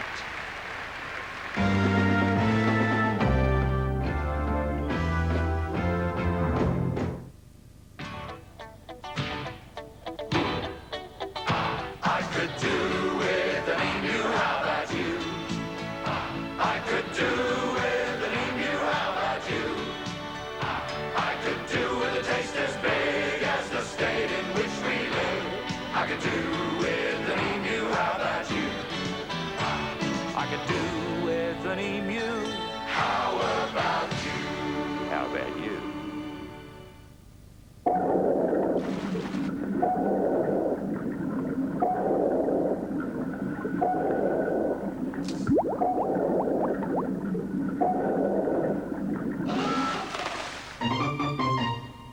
Because Holden dealers are giving great bonus deals, there's never been a better time to get into a Holden Nova. Gotta get a Nova bonus. With a sporty 1.6 litre twin-cam engine. Gotta get a Nova bonus. Slick styling and heaps of features. Gotta get a Nova bonus. So take advantage of great deals on Novas at your Holden dealer now. Gotta get a Holden Nova. It's the car you love. Cha-cha-cha. Welcome back to the arena. 12 minutes of top-level basketball left as Cal Bruton, the general manager of the Wildcats, looks on, and when he looks at the scoreboard, he sees the Wildcats 6 points behind. Ian Watt's about to tip off the final quarter. He was chewing that gum pretty hard at the moment, too. Well, so he should. The Wildcats just haven't been able to sort of break into any rhythm in this game. Credit should go to the Supercats defense, I think, primarily for not letting the Wildcats get out and run like they would most prefer to do. It's been a game of ebbs and flows, and mainly with the Supercats, who have led for almost the entire match. But what the Wildcats have been able to do in each of the quarters is start pretty quickly. And if the Supercats can stop them here and increase this lead in the early stages, it's going to make it very hard for Perth.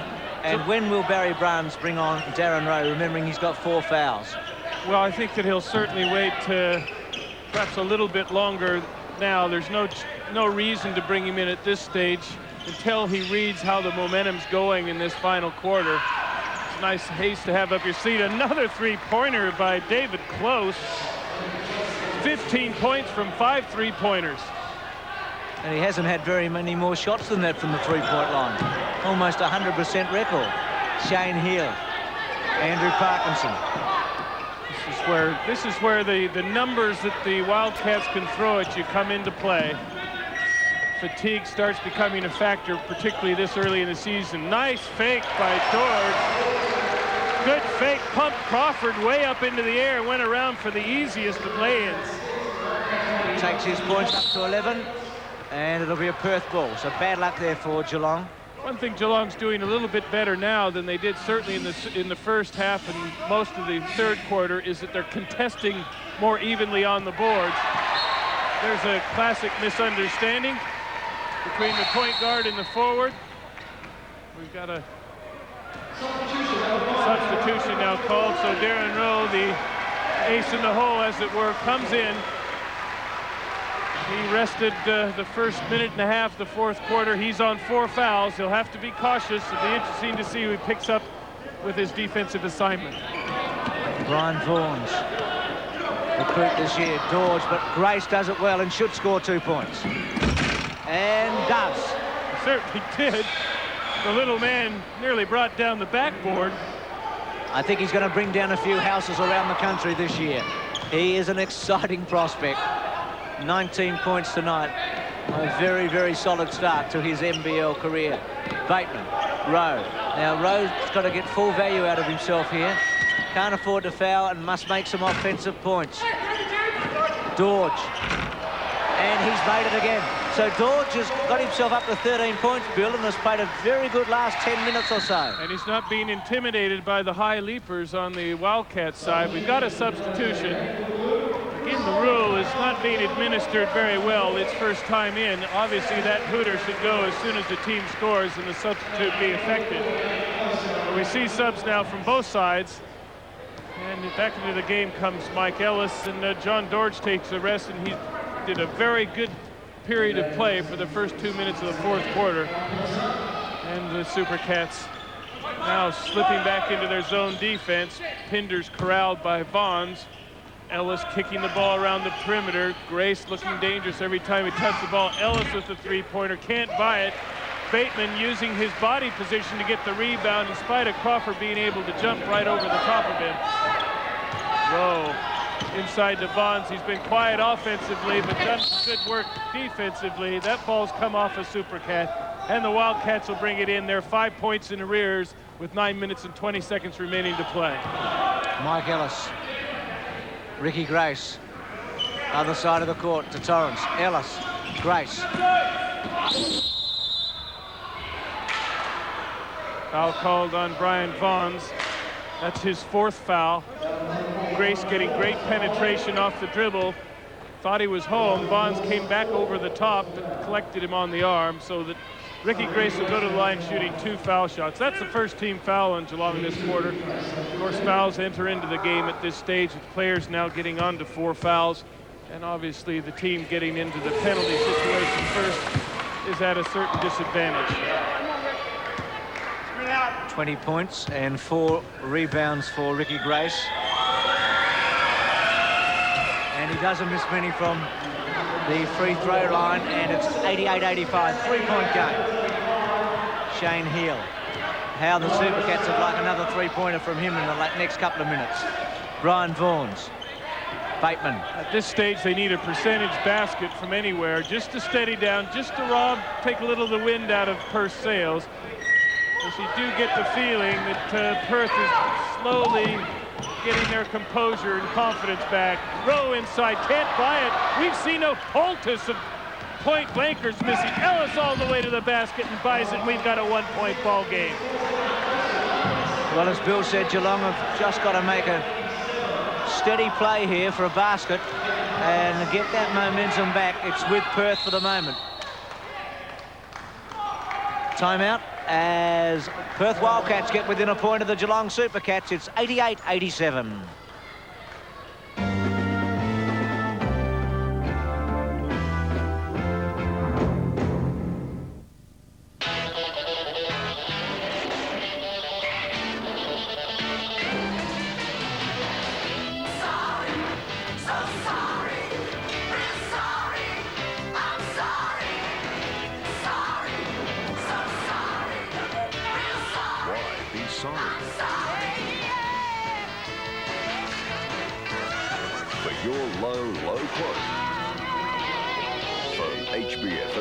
Insurance now.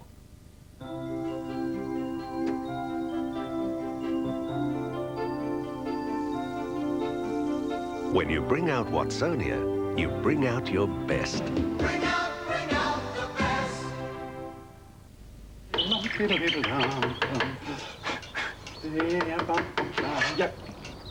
Did you get this timber from Bunnings? Of course I did. Where else do you think I'd go, blockhead? 8 minutes and 23 seconds remaining on the clock. Supercats 88-87. John Dodge back on for the Supercats. Has 3 fouls against his name. This man, Darren Rowe, has 4, and so does Brian Vaughn. So Barry Barnes has to juggle a bit. But they lead by a point with just over 8 minutes remaining. Geelong has led for most of the night. They've surprised Perth with their endeavour. They've hustled and bustled. Vaughns. Pinder couldn't resist reaching in there, picking up his 4th foul. And Vaughns was surrounded by gold shirts there. And Pinder just couldn't resist that magnetic attraction of the leather. Drew him in, got him firmly on Brian Vaughn's wrist. 2 shots, fouled in the act of shooting.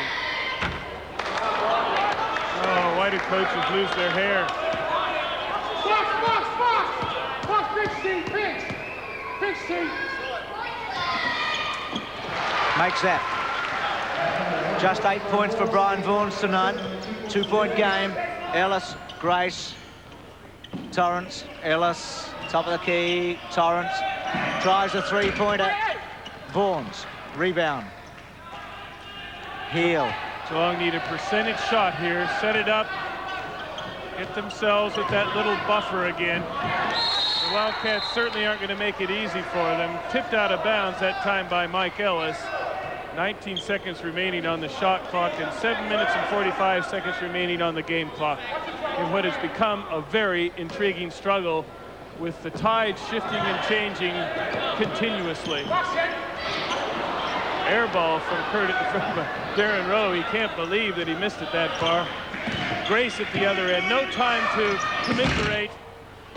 Inside again, the good body work by the Supercats. They aren't up there above the basket like our Crawford and Pinder, but they're getting that inside rebound position and getting the defensive boards, which they lacked in the early part of the game. Bateman. Vaughn's inside. Crawford. And it's a Supercat ball from the side. Crawford climbing up into the rafters, timed that beautifully well. And the Supercats will get a new 30-second clock because the shot was out of Vaughn's hand. So they want to work it. They've got to find that percentage basket. Vaughn with a three-pointer, doesn't go, and the ball spills out of bounds. Pinder and Crawford spoil each other. Communication a little bit low on that one. And the Supercats again get the ball and get the wind a little bit more off the clock. Rowe, George, Bateman. Not a lot of options at the moment. George Heel, who made 5 three-pointers in the first half. Vaughn's. Heel works his way inside. And against the Supercats. It's a moving screen called on Brian Vaughn's, I believe. That'll be his 5th. It's on Darren Rowe, excuse me. That is his 5th. So he managed about 3 minutes in the 4th quarter after being brought on with his 4th foul. That makes the Geelong Supercat task a little bit harder, but they still have a 2-point lead. 6:45 left on the clock. Perth desperate to get up alongside Geelong. Haven't really been able to head them all night. Crawford couldn't make the basket. Pinder did very well. Davis. Hard body work around the basket. And the Supercats really making Perth earn every possession of the ball. Dorge working their flex offense now. We'll see the cutter come across the key. Down low, it's Bateman. Parkinson, that'll miss. Bounces out to Heel. New 30-second clock. 6 minutes left to go in the game. It's getting exciting, Bill. Parkinson. Must be the peanut butter sandwich I hate. It's a long season, Bill. Hang on. Heel. Will he make 3 points? And Geelong really hoping at the moment, taking a lot of three-point shots, not playing the percentage. And will Ricky Grace tie the game up? Not this time. Vaughn's again, who's been strong under the basket, better defensively than offensively tonight. Takes Ellis on, but doesn't do very well. And it's the Wildcats again. Grace with pace to Ellis. And it's a Wildcats ball. Foul by Parkinson that time. His 4th foul to the line. Ricky Grace with 2 foul shots. He gets a chance to tie up the game. And really, this game is a game of wasted opportunity from both teams. Both teams have, with a little bit of accuracy and a little bit of clean ball handling, could have had commanding leads. But as it is, we've got a 2-point ball game and now a 1-point ball game as Mike Ellis talks in his 10th point.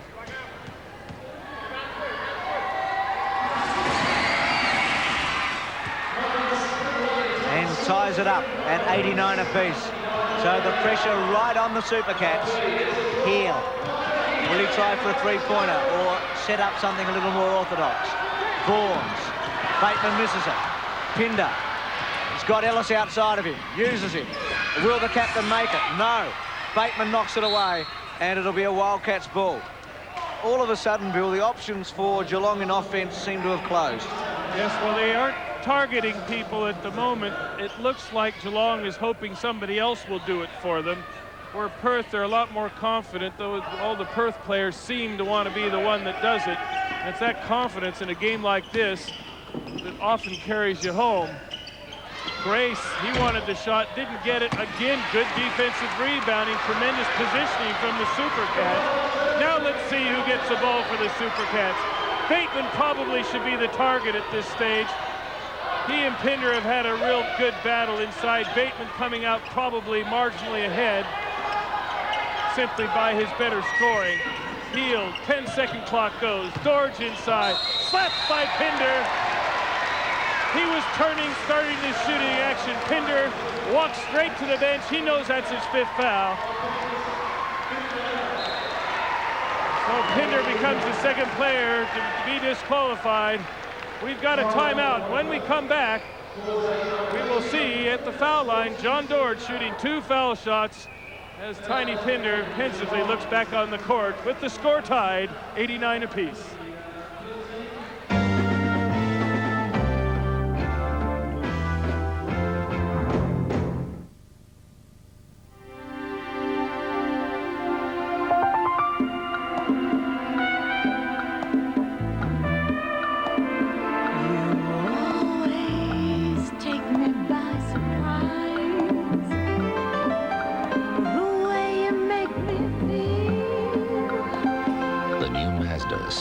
basics. It's taking everyone by surprise. Who was first to find you that spot on the beach? Who made your first home well within reach? Who was first when you retired with a place by the course? Who's local and national? First national, of course. Tied ball game, Geelong Supercats and Perth Wildcats, but Big John Dorge could put the Supercats 2 points in front. 2 shots from the free throw line as Tiny Pinder's off, along with Darren Rowe. Here's the first of them. And he makes it, as you can hear from the roar of this crowd at the arena. Geelong a point in front. And will he take his personal score to 15 and the Supercats to 91? Yes, he does. It didn't want to go in, but it did. Finally, as Tiny Pinder looks on pensively, and the Supercats lead the Wildcats by 2. Grace. Crawford. Yes. So again, a tie game with 4 minutes and 25 seconds on the clock. That's a tough shot from Crawford because John Dorge had his hand on the ball. He still muscled it in.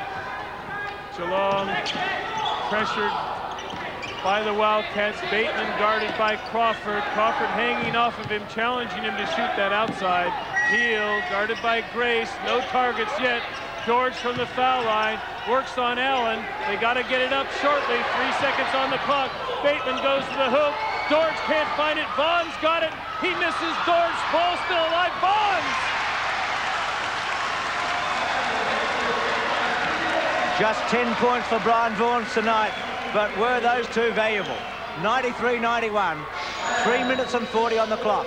Crawford, and still this celebrated Perth team can't take the team that everyone thought would be in the dungeon this year. And still the Supercats lead the Wildcats. Ellis. Davis. Allen couldn't hold it. Grace, and it's a Supercat ball. And do the crowd here in the arena like it? They love it. Plenty of time left in the game. 3 minutes and 20 seconds. 2-point lead to the Supercat. Heel setting up the attack. Parkinson into the game with Darren Rowe fouled out. Pinder cooling his heel on the sideline. He too has picked up his 5th foul. Inside Bateman, double team. Vaughn takes a good look at it, dribbles to get closer, bounces around. It's not a Geelong bounce, and Crawford is pushed out of bounds by Dorge. Referee had no option but to call that. 4th team foul now on Geelong, so it's not a shooting foul, but for John Dorge, that's his 4th. And 3 Supercat players on 4 fouls. Vaughn, Parkinson and Dorge. Inside, you can see Crawford with the ball. He's bumped out of bounds by Dorge. The referee, although the contact wasn't great, he had to call it. So a delicate position for Barry Barnes with 3 of his players with 4 fouls, but the time's down to 2:50, and it's all stops out now. Grace with a mighty shot. A super 3-pointer to put the Wildcats in front for about the first time in this second half. And on comes Bruce Hope to Bateman. Will the Supercats respond? They've been able to all night. Not many options for Hope. Bateman, Vaughns, turns, Hope. And that's what Geelong's doing at the moment. Dorge. No score there. Foul called before the shot. With the 30-second clock winding right down towards 0. Geelong will get the ball from the side. And a timeout's called in this exciting game with 2 minutes and 17 seconds remaining to play in the game. Perth has recaptured the lead, 94 to Geelong 93.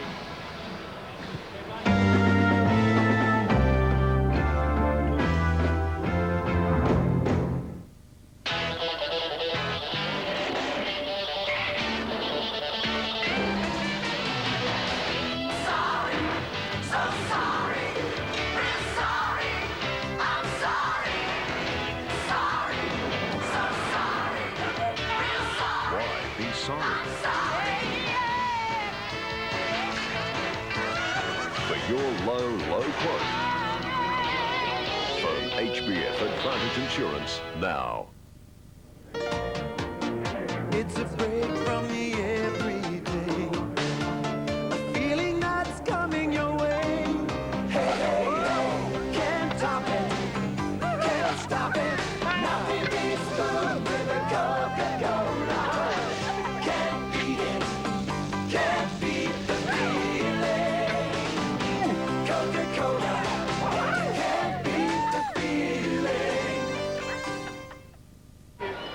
That's the scoreline with 2 minutes and 17 seconds on the clock. Wildcats 94, Supercats 93. Geelong ball from the sideline. Brian Vaughns, Jim Dodge. Geelong desperate to find somebody who can make 2 points, let alone 3. Jim Bateman. Vaughns again. It's really been a matter of just hoping for Geelong in these last 5 minutes. They've gone very negative offensively. Heel likes to shoot up over the top. He had to force that shot. Allen gets the ball. Still surrounded by blue shirts, but now Perth gets a chance to give themselves some sort of margin to play with. They lead by 1 at the moment. Ellis with the ball, guarded by Bruce Hope. Minute 44 on the clock.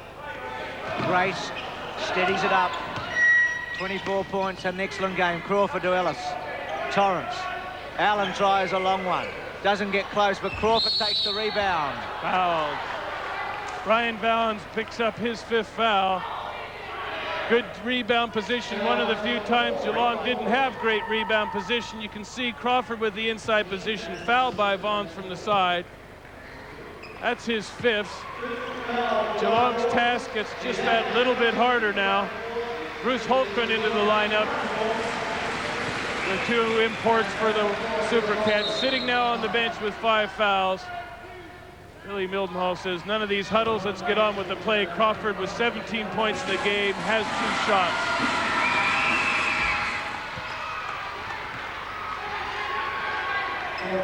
Rebounds. Big game on the boards for James Crawford, 13 rebounds. Hits his second one, 3-point lead to the Wildcats. Alan Black may be breathing a little easier for a moment, but still plenty of time for Geelong. Minute 20 on the clock. Geelong still needs to find somebody with a glimmer in their eye. Holtgren dishes inside to Heel. Nice shot, good pass from Holtgren. 1 point the difference. Heel up to 28 points. Grace. Geelong crowd rule their team on. Crawford. And what do we have here? This is the substitution again. After the score. Just stops the momentum of the game. Well, it only penalizes the team making the substitution with possession of the ball. But the problem is the score benches aren't used to calling it. It's the first time that that rule's been in play. But nevertheless, the Perth team wanted to get a substitution in, and they did. 1 point the difference. Perth 96, Geelong 95. Crawford up over the top, partially blocked by George. Torrance follows it inside. Big basket to Trevor Torrance. 10th point in the game. 3 points the difference. Shane Heel. Bruce Holtgren. And a Wildcat ball. A huge turnover to the Supercats.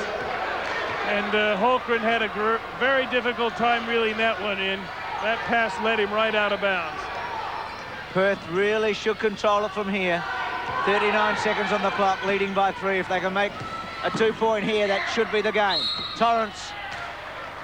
And Perth ball. 5 fouls to Parkinson now.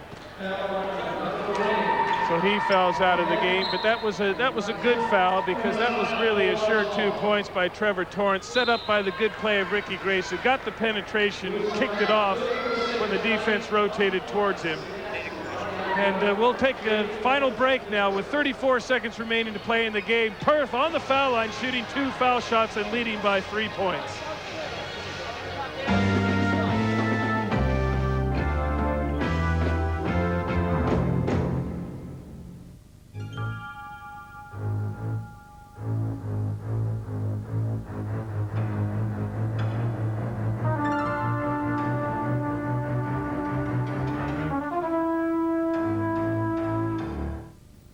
At this moment, the Red Cross is in action somewhere in Australia, possibly saving a life, giving emergency aid to disaster victims, visiting the sick in hospitals, the aged in homes, providing wheelchair services. Australia depends on the Red Cross, always ready to help people in need. Can you imagine a crisis without the Red Cross? Now, we need your help. Please give generously to the Red Cross Annual Appeal.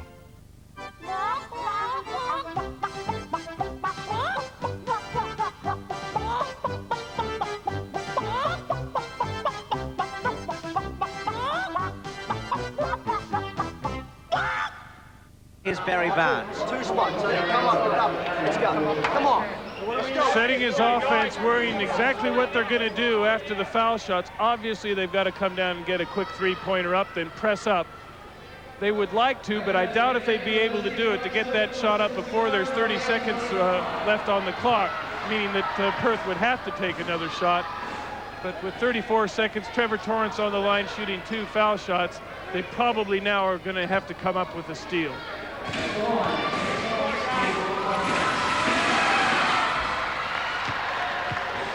So the margin out to 4. Torrance makes his 11th point. It's been very impressive tonight. And makes 12. And it's an even 195. So now Geelong have got to try and act quickly. Mike Ellis will be right up into the jersey of Shane Heal because he knows that he's going to be shooting 3-pointers. That one didn't count. It was a practice. He was fouled. That's the 4th team foul, so that was a good foul by Mike Ellis. Geelong will have to take the ball from the sideline, and we saw 6 seconds wind off the clock. Now only 27 seconds remaining. Bruce Holcomb take it from the sideline for the Supercats. Trevor Torrance asked to stand back a little. Jim Dodge, Bruce Hope, Jim Bateman. Will Shane Hill try another 3-pointer? He does, not this time. Dodge makes 2, no. But fouled by Allen. Was a foul. 2 shots. It'll be interesting to see if Dorge is required to make the one and miss the second one on purpose so that Geelong can recover the ball. We must remember, too, the rules, the right of option has changed. So if Dorch hits both the foul shots, what the Supercats will try and do is steal the inbounds pass or foul instantly and force them to shoot the one-on-one foul shots at the other end. They'd like to get somebody on that line that isn't a very good foul shooter for the Wildcats. Again, this is the new rule, no right of option.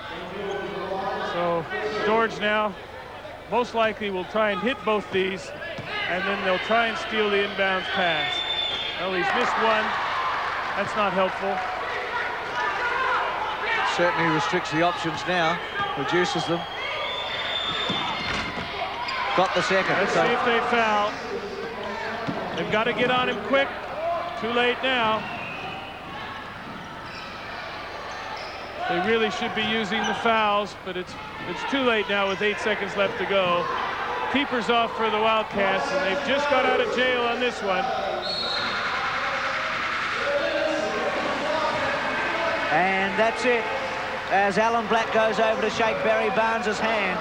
And the Perth Wildcats escape with the points from the arena in Geelong. Cal Bruton happy about all that.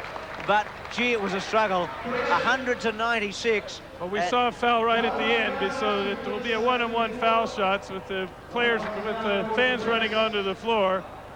I don't envy the task of, I think it was Ricky Allen to shoot these foul shots, but it's all without much point at this stage. Still an excellent game from the Supercats, and they came that close to, in the first round of the season, providing one of the biggest upsets probably we'll see all year. And Allen didn't hit the foul shots. So the score remains 100 for Perth and 96 for Geelong. It's the Wildcats over the Supercats. Great game at the arena. Alan Black all smiles, and so he should be. He got out of jail tonight in Melbourne, or in Geelong, and it's the Wildcats taking the point.